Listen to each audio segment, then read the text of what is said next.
ഞങ്ങളിത് ഉന്നയിക്കുന്നത് ഒരു കമ്മ്യൂണിറ്റി നേരിട്ട പ്രശ്നമാണെങ്കിൽ ഇത് മതേതര സമൂഹം ഭരണഘടന നേരിടുന്ന വെല്ലുവിളിയല്ല. ശരിക്കും ഇതൊരു കമ്മ്യൂണിറ്റിയുടെ മാത്രം പ്രശ്നമാണോ? ഒരു സഭയുടെ സമുദായത്തിന്റെ മാത്രം പ്രശ്നമല്ലല്ലോ. ഇത് ഭരണഘടനാ വിരുദ്ധമായ ഏർപ്പാടല്ലേ ചെയ്തുകൊണ്ടിരിക്കുന്നത്. അപ്പൊ അതാണ് ഇന്നലെ പറഞ്ഞത്. അറസ്റ്റിലാവപ്പെടുന്നത് കന്യാസ്ത്രീകളല്ല. ശരിക്കും ഇന്ത്യയുടെ ഭരണഘടനയെ അത് ഉറപ്പുവരുത്തുന്ന അവകാശങ്ങളുമാണ് ഇവിടെ തടവറയിലാക്കപ്പെടാൻ നോക്കുന്നത്. അതിന് ജനകീയ കോടതി വിധിയുണ്ടാവും. ക്രിസ്തീയ സമൂഹം മുഴുവൻ അണിനിരന്നു. അത് കണ്ട അങ്കലാപ്പാണ്. അല്ലെങ്കിൽ പിന്നെ എന്താ ആങ്ങളെയും പെങ്ങളും വരാഞ്ഞത്? എന്താ വരാഞ്ഞ്? അല്ല, അതിന് തിരിച്ച് ഞാൻ പറഞ്ഞിട്ടുണ്ട്. ആ കണക്ക് നിങ്ങൾക്കറിയാവല്ലോ അല്ലേ? ചോരക്കണക്ക് കേരളത്തില് അത് പറഞ്ഞിട്ടുണ്ട്. നിങ്ങൾ ആരാണ്? നിങ്ങൾ ആരോടാ ചോദിക്കുന്നത്?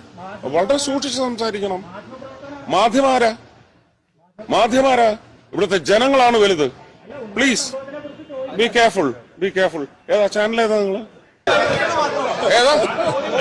സൗകര്യമല്ല പറയാൻ. ജബൽപൂരിൽ സംഭവിച്ചിട്ടുണ്ടെങ്കിൽ അതിന് നിയമപരമായ നടപടിയെടുക്കും.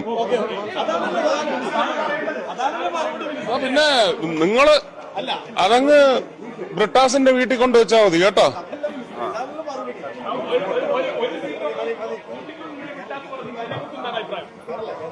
അതിന് വേറൊരു അക്ഷരം മാറ്റണം അതിനകത്ത്.